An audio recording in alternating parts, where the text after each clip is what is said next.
베드로전서 4장 7절에서 11절. 오직 모든 것의 끝이 가까이 왔으니 그러므로 너희는 정신을 차리고 깨어 기도하라. 무엇보다도 너희끼리 뜨거운 사랑을 품으라. 사랑은 허다한 죄를 덮으리라.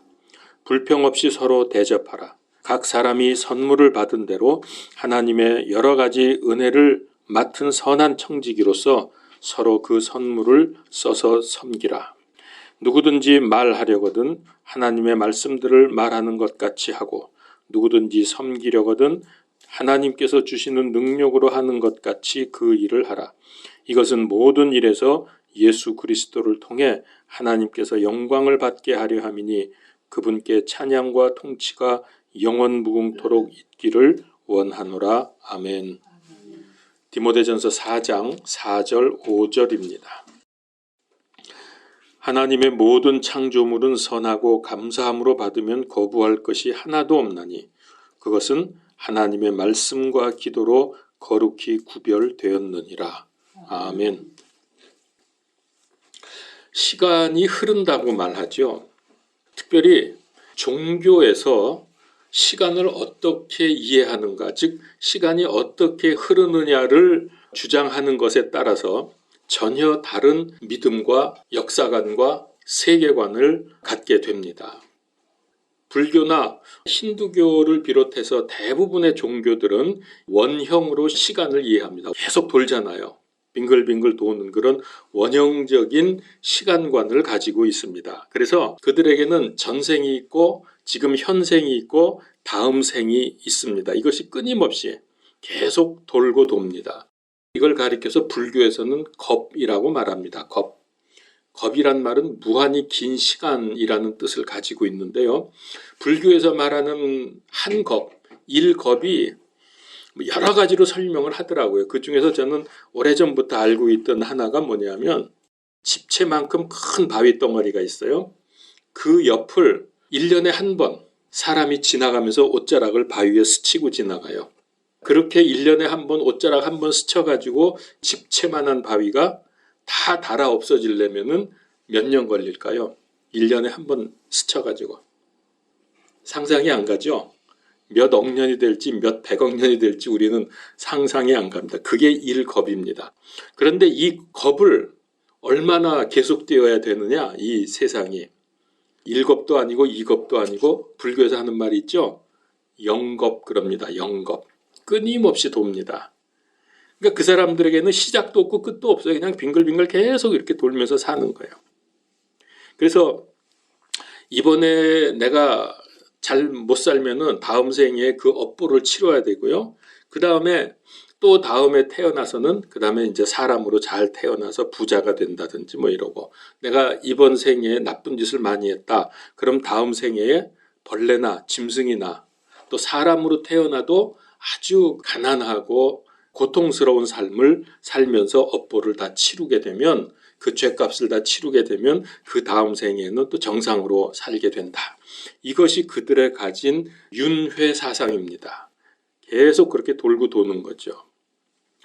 굉장히 오래전입니다. 한 30-40년 전으로 기억이 되는데 TV에서 그 인도 사람들을 취재하는 거를 봤는데요. 인더스강, 겐지스강 여기에 얼마나 그 지저분하고 더러운 거지들이 버글버글한지 몰라요. 거기 사는데. 물어봤어요. 거기 있는 할아버지한테 이런 삶에서 벗어나고 싶지 않습니까? 왜 지금까지 노력을 안 하고 이러고 살고 있습니까? 그랬더니 그 할아버지 대답이 벗어날 필요 없습니다. 그리고 벗어나서도 안 됩니다.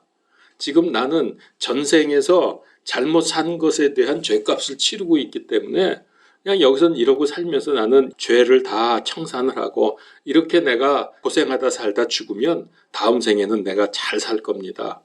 아주 고귀하게 태어날 겁니다. 뭐 이런 식으로 답변했던 것이 제가 지금도 기억이 납니다.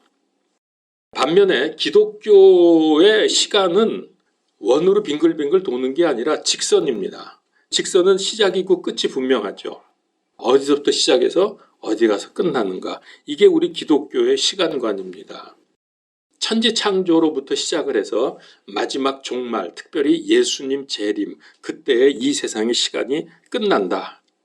그래서 이 한 번으로 끝나고 그 다음 생에나 뭐 전생에나 이런 게 없기 때문에 지금 지금 현재를 내가 어떻게 사느냐에 따라서 다음 생이 결정되는 게 아니라 끝이 있기 때문에 그 다음에는 그냥 천국 아니면 지옥, 그 영원한 세계로 가서 갈라져서 더 이상 그 상황을 바꿀 수가 없게 됩니다. 그래서 지금이 중요합니다. 윤회관, 이 원적인 윤회관을 갖고 있는 사람들은 뭐 지금 잘못 살면 다음에 잘 살면 되고, 그렇게 되면 또 그 다음에 또 어떻게 되고, 그러니까 뭐 내가 보람 있게 살아야 되겠다, 가치 있게 살아야 되겠다, 혹은 노력을 해야 되겠다, 이런 게 없어요. 그냥 다음 생에 또 있으니까 늘 이런 식입니다. 그러나 우리 직선적인 시간관을 가진 기독교에서는 지금 믿음으로 바르게 가치 있게 하나님의 뜻을 따라서 살아야 합니다. 완전히 다르지 않습니까? 그래서 우리 기독교에서는 종말, 마지막 때라는 말을 많이 합니다. 그러나 불교, 유교, 무당종교 아니면 힌두교 이런 데서는 종말이라든가 무슨 때에 관한 말이 거의 없어요. 그런 말을 하지 않습니다. 기독교나 유대교나 이슬람교 이 세 종교가 직선적인 시간관을 갖고 있죠. 그래서 여기서는 때에 관한, 종말에 관한 말을 많이 합니다. 우리도 성경에도 보면 이 때에 관한 말씀이 참 많습니다. 전도서 3장 1절에서 8절에 보면은 이런 말씀, 이게 다 기니까 제가 끝까지는 안 읽겠습니다만은 이렇게 되어 있습니다. 하늘 아래 모든 일에는 시간이 있고 모든 목적한 것에는 때가 있도다. 날 때가 있고 죽을 때가 있으며 심을 때가 있고 심은 것을 뽑을 때가 있으며 죽일 때가 있고 고칠 때가 있으며 무너뜨릴 때가 있고 세울 때가 있으며 울 때가 있고 웃을 때가 있으며 이렇게 하면서 계속 8절까지 이 때에 관한 말씀을 계속 반복을 합니다. 그래서 성경에는 때에 관한 말씀이 많은데 우리도 많이 말하잖아요. 끝이 임하는 때 혹은 때를 분별하라. 또 뭐 있어요? 여름이 가까운 줄을 알라. 이방인의 때, 마지막 때 이런 표현들을 많이 하지 않습니까? 이게 전부 직선적인 시간관을 갖고 있기 때문에 그러는 겁니다. 자, 그래서 이제 이런 것을 우리가 전제로 하면 반드시 하나님의 말씀이 맞는 거죠. 부처님의 말씀이 맞는 게 아니고. 그러니까 우리가 이 말씀에 근거해서 정말 우리가 이 생애 동안에 영원한 세계를 결정한다고 하는 경각심을 가지고 올바로 가치 있게 하나님의 뜻에 따라 살아가야 하겠습니다. 마태복음 24장과 25장에 보면은 이 마지막 때에 관한 말씀이 전부 쫙 나오거든요. 거기에 징조가 나오죠. 그리고 그때 어떻게 해야 하는지 이런 것들을 집중적으로 말씀하고 있는 부분입니다. 마태복음서 24장 3절에 보면은 제자들이 묻습니다. 우리에게 말씀해 주소서 어느 때에 이런 일들이 있으리이까? 또 주께서 오시는 때의 표적과 세상의 끝의 표적은 무엇이리이까? 종말을 지금 묻고 있지 않습니까? 이 질문에 의해서 4절 이하부터 쭉 우리 주님께서 말씀을 하시는데 거기 있는 내용들을 중요한 단어를 모아보면 이렇습니다. 4절 이하에 가짜 그리스도가 등장하고 전쟁이 증가하고 기근과 역병과 지진, 그 다음에 이스라엘의 징조, 믿는 사람들이 미움을 받을 것이고 거짓 대언자들이 등장하고 불법이 성행하고 사랑이 식어지고 쭉 그 연결을 해보면 이렇게 나옵니다. 여러분, 거짓 선지자들, 가장 거짓 선지자의 대표가 지금 누군지 아십니까? 천주교. 맞습니다. 천주교, 그 중에 특별히 교황입니다. 제가 깜짝 놀란 게요. 한 10여 년 전쯤에 방송에서 들었는데 그 사제가 나와서 얘기하는 말을 들었는데 하늘에는 예수 그리스도가 계시고 이 땅에는 교황 그리스도가 계시다. 이렇게 말을 하는 거예요. 얼마나 놀랐는지 야, 이놈들이 미쳐도 단단히 미쳤구나. 그 정도입니다. 얼마나 가짜들이 지금 성행하는지요. 그리고 이제 그 교황을 비롯해서 뭐 문선명, 이만희, 박태선이, 정명석, 요즘에 정명석 떠들썩하죠. 그러지 또 뭡니까? 안상홍이 여기 바로 옆에, 또 구원파 박옥수, 강원도에 가 있는 그 박명호, 그다음에 이재록은 감옥 가 있습니다. 태양 속에 자기가 뭐 하나님으로 나타난다고 떠들던 사람이고, 그다음에 양도천이 뭐 이런 사람들이 지금 우리나라만 해도요, 하나님, 재림예수, 그다음에 성령님 각각 수십 명씩 지금 곳곳에서 하나님으로 활약하고 있는 중입니다. 이 많은 사람들이. 마태복음서 외에 성경에서 마지막 때의 징조로서 말씀하고 있는 내용들을 또 추려서 이렇게 모아서 다는 말 못하고요, 일부만 몇 가지만 말씀을 드리면, 마지막 때에 이런 일들이 일어날 거라. 좌우의 극심한 대립이 일어날 것이고, 지금 그러고 있죠. 그 다음에 가치관이 혼란될 것이고, 가짜들이 성행할 것이다. 자, 특별히 다니엘서, 구약에서는 다니엘서가 마지막 때에 관한 말씀들을 많이 하고 있는데 12장 4절에 보면은 이렇게 마지막 때에 대해서 말씀을 합니다. 많은 사람들이 이리저리 다름질하고 지식이 증가하리라. 이 다름질한다는 얘기는 우리 개역성경에 보면은 빠르게 이동한다, 그렇게 되어 있습니다. 빠르게 이동한다. 지금 여기서 말씀하고 있는 게 다 지금 일어나고 있잖아요. 지금 얼마나 빨리 다닙니까, 사람들이. 비행기, 옛날엔 상상도 못했어요. 비행기, 뭐 KTX, 또 뭐 있죠? 빠른 거, 뭐 로켓 이런 것들. 그 다음에 지식이 얼마나 증가하는지 인터넷, 컴퓨터, AI 때문에 요즘에 문제가 많더라고요. 벌써 시작이 났어요. 그래서 막 양심 선언도 하고 지금 야단이 났습니다. 이거 싸워야 된다 그러면서. 그 정도로 지금 심각해요. 이 지식이 증가를 하니까. 자, 오늘날 이 말씀 그대로 되고 있습니다. 여러분, 다니엘서는 지금부터 무려 2500여 년 전에 기록된 겁니다. 근데 어떻게 그때 말 타고 다니고 칼싸움하고 이럴 때인데 이런 것들을 이야기할 수 있겠어요? 근데 너무나 잘 들어맞고 있지 않습니까? 이거 하나님의 말씀이기 때문에 그렇습니다.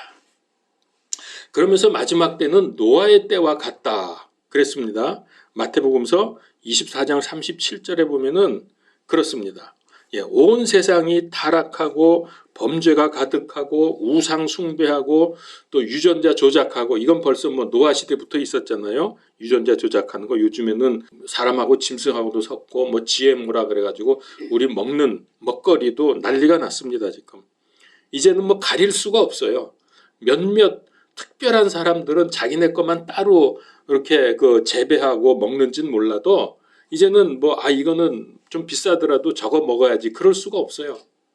모든 게 다 이렇게 되어 있기 때문에. 마태복음서 24장 24절에 보니까 큰 표적과 이적들로 속인다 그랬습니다. 그러니까 여러분, 제발 이렇게 특별한 일이 일어났다, 기적이 일어났다, 제발 거기 따라다니고 속고 이런 거 하지 마세요. 여자들 조심하셔야 됩니다. 여자들이 많아요, 그런 데 가면은. 그리고 이제 또 일어나는 현상, 가정이 파괴되는 거죠. 이혼율이 급증하고 동거하면서도 결혼을 안 합니다. 또 성 정체성이 파괴됐죠. 남자 여자 성은 둘밖에 없다, 아무리 떠들어도 소용없어요. 오늘은 남자로 살래, 내일은 여자로 살 거야, 이러기도 하고 별일들이 다 일어납니다. 동성애, 수간, 이루 말할 수가 없죠. 자, 그런데 이런 마지막 때에 제가 여러 가지, 몇 가지를 말씀을 드렸습니다만은 아주 현저한 특징이 하나 있습니다. 마지막 때. 이거를 꼭 우리가 기억해야 합니다. 이상하게 다른 건 다 괜찮은데 기독교만 문제를 삼습니다. 세상에서. 기독교만 박해를 합니다. 다른 많은 종교들이 있는데 그거 별 문제 안 돼요. 괜찮아요. 그런데 그 많은 종교 중에서 오직 그리스도인들만 미워하면서 못 살게 굽니다. 도덕, 폭력, 지식, 성문제 등 지금 이 세상이 이런 문제로 통제불능해요. 여기에 대해서 올바른 말을 하기 때문에 기독교는 아주 미운 털이 박혀가지고 하여튼 이상해요. 하여튼 그렇습니다. 그럼 왜 그럴까요? 왜 오직 예수 그리스도 복음, 기독교만 미워하고 싫어할까요? 그 배후에는 저렇게 박해하고 세상에 지금 질서가 다 파괴되고 이상한 짓 하는 성 정체성을 무너뜨리고 이렇게 하는 그 배후에는 마귀가 있기 때문이에요. 그래서 예수 그리스도 복음을 그렇게 싫어하고 미워하고 분노합니다. 뭐 우리 그런 얘기 하잖아요. 요즘에 전도 많이 하니까 전도지 주려고 이렇게 하면은 분노하면서 벌벌 떨면서 그냥 화가 나서 가는 사람들이 가끔 보이지 않습니까?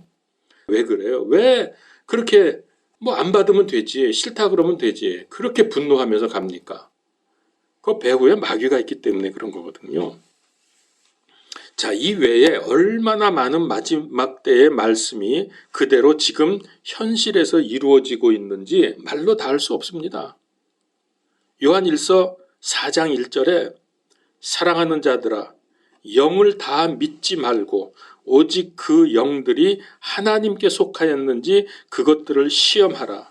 이는 많은 거짓 대언자들이 나와서 세상에 들어왔기 때문이라. 그래서 지금 세상이 난장판이 된 겁니다.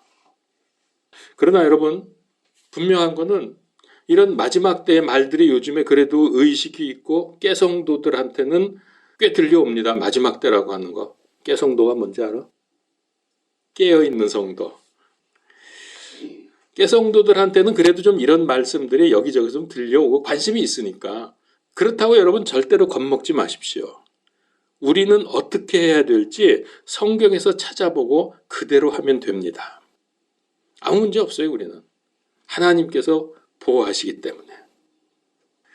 자, 그래서 이제 앞으로 제가 몇 주 동안에 걸쳐서 우리가 마지막 때를 대비하면서 어떻게 해야 되겠는가 성경에서 찾아서 구체적으로 말씀을 드리려고 합니다. 그래서 제가 쭉 제목을 적어보니까 12개가 나오더라고요.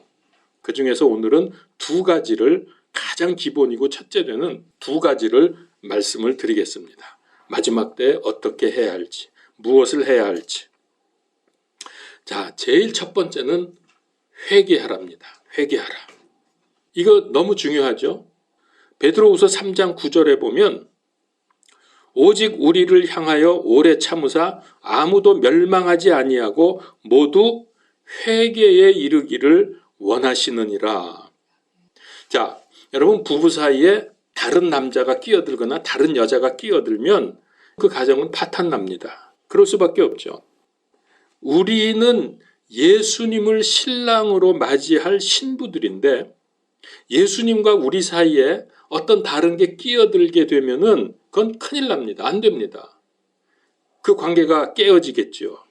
근데 이 끼어드는 게 뭡니까? 예수님과 우리 사이에 끼어드는 게 예를 들어서 세상의 욕심이든 우상이든 돈이든 뭐 사랑이든 그게 하나님과 우리의 관계에 끼어들어서 맞게 되면은 그게 바로 죄입니다. 그런 걸 죄라고 하는 거예요.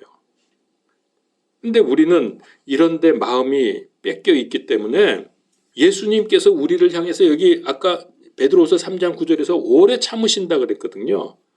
왜 오래 참으시냐? 아무도 멸망하지 않고 모두 회개에 이르기를 원하시느니라. 그러니까 이 회개한다는 것이 그 중간에 끼어든 죄, 이런 세상의 문제들을 제거하는 거거든요.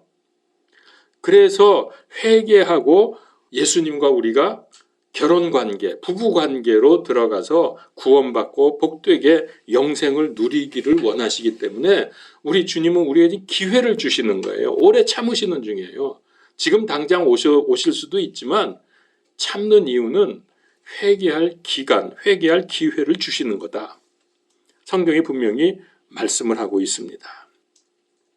죄는 하나님과 예수님과 우리 사이를 갈라놓는 아주 치명적인 문제입니다. 자, 이렇게 보면은 우리는 지금까지 세상이 좋아서 세상과 짝하고 세상 따라서 살아왔죠. 마치 세상이 나의 신랑인 것처럼. 그러나 이제는 더 이상 내 남편이 아니다. 세상은 내 남편이 아니고 오직 예수님만이 나의 신랑이다라고 고백하면서 세상으로부터 돌아서는 것, 이것이 회개입니다. 예수님의 십자가와 부활의 사랑과 은혜와 능력을 조금이라도 안다면, 그리고 그런 경험이 있다면 우리는 참다운 회개를 할 수 있을 것입니다. 근데 이제 문제는 그래요. 믿는 사람들도 영적으로 곤고해지면서 세상에 끌려 들어갈 수 있다는 거죠. 그래서 누가복음서 21장 34절에 보면 예수님께서 이렇게 말씀하십니다. 너희는 스스로 주의하라. 그렇지 않으면 언제라도 너희 마음이 과식과 술 취함과 이 세상의 염려로 무겁게 되어 그날이 알지 못하게 너희에게 임할까 염려하노니. 이 그날은 무슨 날일까요? 예수님 재림의 날. 그날이 너희에게 알지 못해서 임할까 내가 염려된다. 그러니까 어떻게 해요? 너희 마음이 과식과 술 취함으로 이 세상 염려로 무겁게 되지 말라는 거예요. 자, 예수님은 우리가 영적으로 무너지고, 여기서 과식하는 거, 단지 음식만을 많이 먹고 술 마시는 거, 그것만 얘기하는 게 아닙니다. 이 세상에 젖어 사는 거, 이런 것들을 의미하는 거거든요. 그래서 예수님께서는 지금 우리가 영적으로 무너지고 세상에 휩쓸려 가는 것, 그걸 지금 술 취함과 같다고 표현을 하셨는데, 그렇게 함으로 해서 예수님께서 재림하실 때, 신랑으로 오실 때 그때를 놓칠까 봐 우리 주님은 지금 염려하고 계시는 거예요. 우리 때문에. 그래서 우리 주님이 지금 오래 참으시는 겁니다. 회개의 기간을 주시는 거예요. 요한일서 2장 15절. 세상이나 세상에 있는 것들을 사랑하지 말라. 어떤 사람이 세상을 사랑하면 아버지의 사랑이 그 속에 있지 아니하니. 그래서 구원받은 우리는 세상에 속해 있지 않습니다. 그래서 어떻게 해야 돼요? 세상에 우리는 속해 있지 않기 때문에 회개해야 되는 거예요. 가장 먼저 회개해야 됩니다. 세례 요한이 사역을 시작하면서 제일 먼저 제1성으로 한 말이 뭐죠? 너희는 회개하라. 하늘의 왕국이 가까이 왔느니라. 자, 그 후에 예수님도 공생애를 시작하면서 제1성으로 하신 말씀, 회개하라.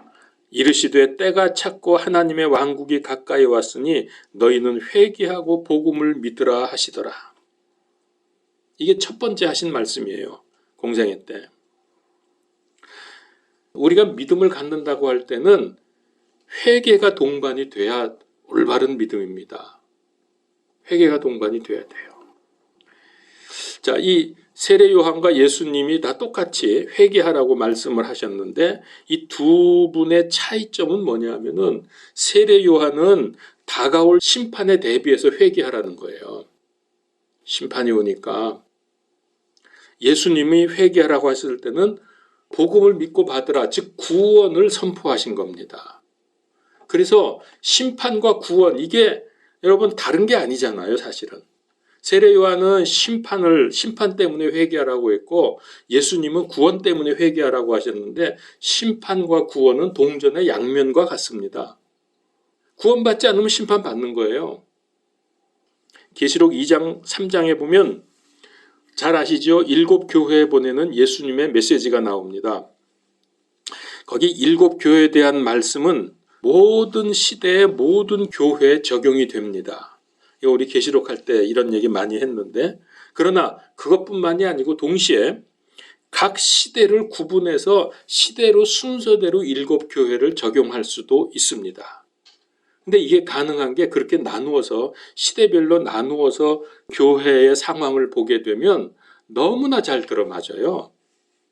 자, 그렇게 보면은 지금 우리가 살고 있는 이 시대는, 이 마지막 때는 어느 교회 시대냐 하면 라오디게아 교회 시대입니다. 라오디게아 교회에 그 시대에 살고 있습니다. 자, 라오디게아 교회에 대해서 예수님이 하신 말씀을 봅시다. 찾으세요. 계시록 3장 15절에서 17절. 내가 내 행위를 아노니 내가 차지도 아니하고 뜨겁지도 아니하도다. 나는 내가 차든지 뜨겁든지 하기를 원하노라. 그런즉 내가 이같이 미지근하여 차지도 아니하고 뜨겁지도 아니하므로, 요거 우리 오늘날 기독교인들의, 우리 교인들의 모습이잖아요. 미지근해가지고 믿는 것도 아니고 안 믿는 것도 아니고 차지도 않고 뜨겁지도 아니하므로 내가 내 입에서 너를 토하여 내리니 이는 내가 이르기를, 왜 그러느냐, 왜 이렇게 미지근해진 신앙을 가졌냐 하면 나는 부자라, 내가 재산을 불렸으니 아무것도 부족한 것이 없다 하면서 내 비참한 것과 가련한 것과 가난한 것, 눈먼 것, 벌거벗은 것을 알지 못하기 때문이라. 자, 여기서 우리는 극명한 차이를 볼 수가 있죠. 자, 세상적으로 현대교회는 참 부자입니다. 그러죠, 요즘에. 재정적으로 봐도 그렇고, 교회 건물들을 봐도 그렇고, 또 그 건물에 비치한 물품들을 봐도 그렇고, 여러분, 교회 그 건축하고 안에 뭐 필요한 물건들을 이렇게 살 때, 목사님들이 대개 하는 말이 있죠. 하나님의 성전이니까 하나님의 전에는 최고급품으로 써야 된다. 그래가지고 아주 비싼 것들, 제일 좋은 것들, 무슨 마이크, 스피커, 피아노, 뭐 그런 비품들 아주 비싼 것들로 갖다 놉니다. 하나님의 전이니까 그래야 된다고 하면서. 그러면서 여기 성경에 보니까 뭐라 그래요? 나는 부족한 것이 없도다. 지금 그러고 있다는 거예요. 그러면서 만족해 한다는 겁니다. 그런데 놀랍죠? 주님이 보실 때는, 그러니까 즉 영안으로 보게 되면 어떻다고요? 비참하고 가련하고 가난하고 눈멀고 벌거벗었다. 이 교인들이 생각할 때는 야, 우리는 부자고 부족한 게 없어. 우리는 다 좋아. 이러면서 굉장히 만족하는 데 대해서 예수님은 뭐라고요? 가난하고 이 비참하고 가련하고 눈멀고 벌거벗고. 한마디로 이건 뭐죠? 너네 소경이야, 소경. 아무것도 못 봐. 진짜 너희들의 상태가 어떤지. 그래서 이걸 모르는, 자기들의 진짜 상태가 어떤지 모르는 소경 교회다. 지금 예수님은 라오디게아 교회를 향해서 이렇게 말씀을 하십니다. 우리는 세상의 눈으로 봐야 되겠습니까? 영의 눈으로 봐야 되겠습니까? 영의 눈으로 봐야 진짜 아닙니까? 장로의 신학대학 기독교 교육학과의 주선의 교수님이 계십니다. 훌륭한 분인데, 제가 장신대 다닐 때도 교수님이셨는데 이분이 이런 말을 했어요. 오늘날 한국 교회는 고난 기피증에 걸렸다. 대부분 메시지는 교인들을 안위와 축복 위주로 하고 십자가를 논리적으로 가르치지만 십자가를 지고 따르는 법을 가르치거나 보여주지 못하고 있다. 따라서 십자가를 삶으로 받아들이지 못하고 관념적으로 받아들이고 있다. 이렇게 말씀을 하셨습니다. 자, 이런 교회에 다니는 교인들에게 십자가를 지는 삶, 고난과 역경을 무릅쓰고 믿음으로 승리하는 믿음을 가져라. 기대하기 어렵죠. 만약에 여러분 교회에서 이런 식으로 계속 설교를 하고 선포를 한다면 아마 듣기 싫다고 떠나버릴 겁니다. 듣기 좋고 재미있고 다 잘 될 거라고 설교하는 교회로 몰려듭니다. 물론 다 그런 건 아니지만 대체로 그렇다는 거예요. 자, 이런 교회에 대해서 주님이 처방전을 냈습니다. 주님의 처방전을 봅시다. 우리 계시록 3장 19절에서 20절. 아까 그 다음에 나오죠. 19절부터 20절을 봅니다. 내가 사랑하는 자들아 다 책망하고 징계하노니 그런즉 열심을 내고 뭐하라? 회개하라. 회개해야 돼요. 보라, 내가 문에 서서 두드리노니 누구든지 내 음성을 듣고 문을 열면 내가 그에게로 들어가 그와 함께 만찬을 먹고 그는 나와 함께 먹으리라. 예, 주님과 함께 식사를 하면은 완전히 하나가 된다는 그런 뜻이죠. 자, 그러니까 무슨 말씀입니까? 너희들 세상에 취해서 제대로 너희들 상태가 어떤지 보지 못하고 장님이 되어 있는데 믿음이 뭔지 교회가 뭔지 헤매지 말고 회개하고 너희 마음 문을 열고 진정으로 나 예수를 받아들여라. 그런 뜻이죠. 영접하라는 거죠. 그래서 믿음 생활을 올바로 하려고 하면 세상적인 관점에서 벗어나서 영적인 관점으로 판단하고 보아야 합니다. 그렇게 하면 우리가 새로워질 수 있습니다. 그리고 열심을 내라고 하셨죠. 열심을 내라. 무슨 얘기입니까? 아까 앞에서 뭐라 그랬어요? 너네는 뜨뜻미지근해서 내가 그냥 구역질이나 토해버릴 거야. 너네들은 믿는 것도 아니고 안 믿는 것도 아니고 어중간한 상태에서 너네 좋을 때는 뭐 믿는 것처럼 하다가 또 문제 생기면은 또 딴짓하고 너네 맘대로냐? 뭐 이런 거죠. 제발 그러지 말고 거기서 벗어나라. 벗어나려면 어떻게 해야 돼요? 회개하라. 그리고 뜨겁게 믿음 생활하라. 이게 우리 주님의 처방전입니다. 라오디게아 교회를 향한 처방전. 그러면 이대로 해야지 병이 낫죠. 아까 주선혜 교수가 한국 교회가 고난 기피증에 걸렸다고 했는데 예수님을 영접했다는 것은 내 인생의 주인의 자리를 예수님께 내어드린다는 겁니다. 근데 우리는 자꾸 예수님을 거기서 밀어내고 내가 주인 노릇을 합니다. 이럴 때 우리는 빨리 회개하고 예수님이 나의 주인이시고 나는 그분의 종입니다. 내려와야 돼요. 그러면 내 인생에서 놀라운 은혜와 축복을 누릴 수 있게 됩니다. 물론 여기서 말하는 은혜와 축복은 세상적인 축복을 말하는 게 아닙니다. 자, 그런데 여기서 중요한 게 있습니다. 회개에 성공하려면은 여러분 회개 많이 해보셨죠? 또 전체적으로 모여서 우리 회개 기도하자 국가와 민족적인 회개 운동을 일으키자 그러면서 개인적으로도 하고 모여서도 하고 프로그램으로도 하고 회개를 많이 합니다. 회개에 성공하려고 하면 내 힘으로는 안 됩니다. 어떻게 해야 되냐요? 성령님의 역사하심이 있어야 회개가 되는 거예요. 내가 회개하면 죄를 뉘우치고 후회하는 정도까지는 됩니다. 근데 실제로 그 회개를 통해서 내 생각과 내 삶과 행동이 변화되는 단계까지 가지를 못해요. 이게 본질상 진노의 자녀들의 한계입니다. 우리 얼마나 많이 경험을 했습니까? 이런 회개. 그러나 성령으로 말미암아 회개할 때 죄의 심각성을 깨닫게 되고 죄가 싫어지고 죄로부터 돌이켜서 변화된 삶을 살 수 있게 됩니다. 이게 성령님의 능력이고 역사입니다. 내가 잘못했나이다. 용서해 주셔서 다시는 안 그러겠습니다. 해놓고 다시 돌아가잖아요. 그래서 참 회개를 하도록 어떻게 해야 됩니까?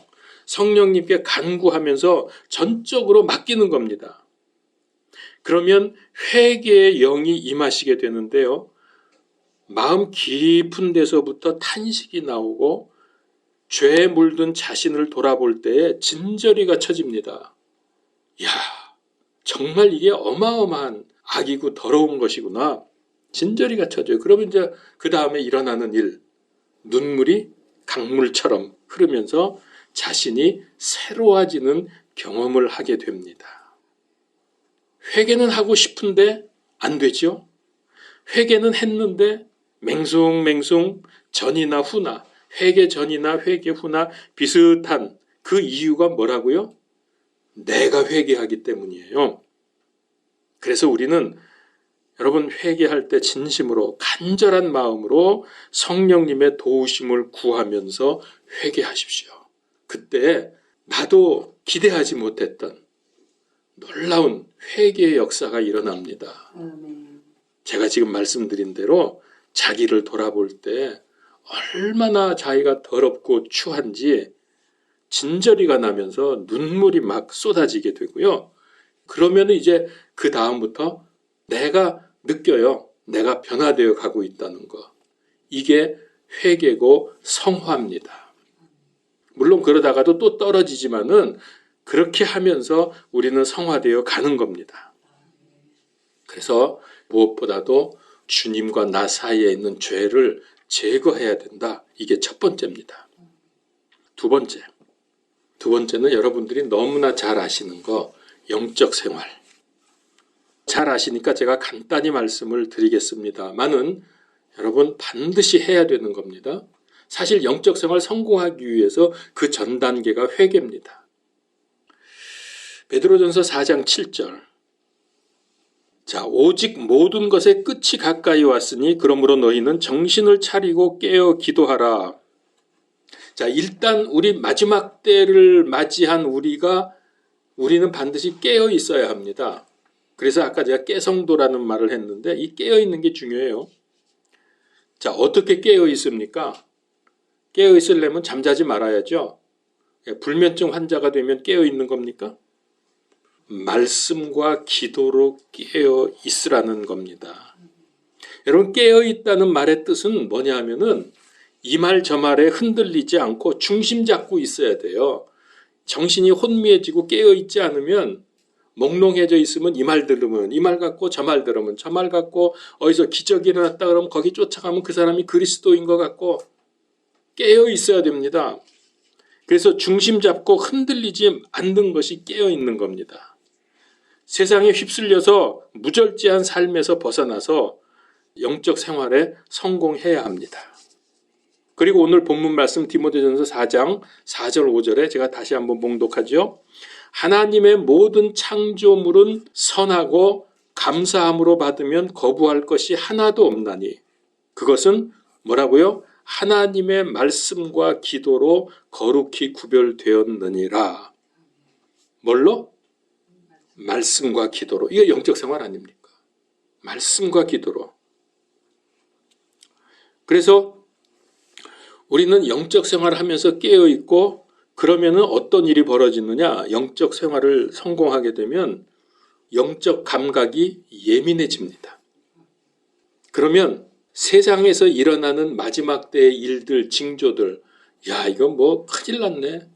이렇게 난리를 치고, 아까도 제가 뭐 대충 말씀드렸지만 이런 복잡하고 어둡고 난리치는 이런 세상에서 일단 겁먹지 않습니다. 영적으로 깨어있게 되면. 그리고 분별력이 생겨서 가짜에게 속지 않습니다. 영적으로 예민해져야 돼. 안 그러면은 이 거짓 영이, 마귀의 영이 속일 때 거긴 넘어간다니까요. 감각이 예민하지 못하니까. 이게 가짜인지 진짜인지 구분이 안 되는 거야.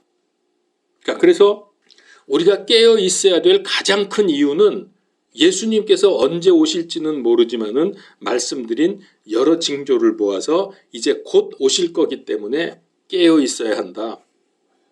데살로니가전서 5장 2절 주의 날이 밤에 도둑같이 이르는 줄을 너희 자신이 완전히 아느니라. 도둑이 밤에 오면서 나 몇 날 몇 시에 가니까 알아서 해 그러고 갑니까? 전혀 예상치 못한 때 가야 성공하잖아요. 도둑은. 예수님이 그렇게 오신다는 거예요. 그러니까 깨어 있어야 돼. 잠자면 안 돼요. 마태복음 24장 42절 그러므로 깨어 있으라 어느 시각에 너희 주가 올지 너희가 알지 못하느니라. 44절 그러므로 너희도 준비하고 있으라 너희가 생각하지 않은 시각에 사람의 아들이 오느니라. 여러분 졸다가 미련한 5 처녀처럼 문 닫혀서 어린 양의 혼인잔치에 들어가지 못하면 어떻게 돼요? 밖에서 슬피 울며 이를 갈아야 돼요. 그거 왜 그래요? 제발 그러지 맙시다. 자, 영적 생활의 2가지 핵심적인 요소, 말씀과 기도. 잘 아시죠? 여러분 이거 지금 요즘에 잘하고 계십니까? 그리고 저녁 때 우리 10시로 했지만 꼭 10시는 아니라도 우리 공동기도 예배 때마다 하는 공동기도 이거 기도문 기도하십니까? 하셔야 됩니다. 피곤해도 해야 되고 뭐 여러 가지 뒤숭숭해도 마음 딱 정하고 골방에 들어가서 기도하십시오. 이거 성공해야 돼요. 이제 여기에 물론 한 가지 더 꼭 중요한 요소를 말씀드리면 찬양, 찬송입니다. 이거 아주 중요합니다. 그래서 말씀 기도 찬송을 같이 하면 아주 좋습니다. 말씀은 살아있고 운동력이 있고 하나님의 권능이 있습니다. 그 히브리서 4장 12절 말씀이죠. 또 시편 119편 11절 내가 주께 죄를 짓지 아니하려고 주의 말씀을 내 마음속에 두었나이다. 그러니까 우리가 회개한 다음에 영적 생활을 통해서 이 말씀을 내 안에 두게 되면 죄를 짓지 않게 된다는 거예요. 말씀이 있기 때문에. 그러니 영적 생활을 해야죠. 회개만 하고 그 다음에 또 죄 짓고 그러면 안 되잖아요. 그리스도인이 마지막 때를 어떻게 살아야 할지 오늘 2가지 회개해야 된다. 영적 생활을 성공해야 된다. 여러분 이 2가지 다 모두 하실 수 있기를 바랍니다. 아멘. 이제 나머지 계속해서 제가 12가지 지금 현재로서는 12가지 정도를 제목을 이렇게 정해놨는데 오늘 2가지 말씀을 드렸습니다. 이제 다음 주부터 계속 이게 몇 주가 갈지는 저는 몰라요. 저도 이제 준비를 해봐야 하는데 계속 하겠습니다. 로마서 12장 2절 말씀에 너희는 이 세대에 동화되지 말고 오직 너희 생각을 새롭게 함으로 변화를 받아 하나님의 그 선하시고 받으실 만하며 완전하신 뜻이 무엇인지 입증하도록 하라. 여러분, 망할 세상에 동화되지 않도록 회개하고 영적 생활에 성공해서 깨어 있으십시오. 기도하겠습니다. 하나님, 이제 우리 마지막 때 우리가 깨어서 잘 대비하라고 하셨는데 이거 잘 하기를 원합니다. 그래서 성경에 하나님께서 말씀하신 것 중에서 몇 가지를 추려서 우리가 말씀을 나누려고 하는데 잘 감당하게 하시고 그래서 깨어있는 성도들이 되게 하시고 잘 대비해서 주님 오실 때 아멘 어서 오시옵소서 하면서 환영하는 우리 생명밑교회 성도님들 다 되게 하여 주시옵소서. 아멘. 예수 그리스도 이름으로 기도하옵나이다. 아멘.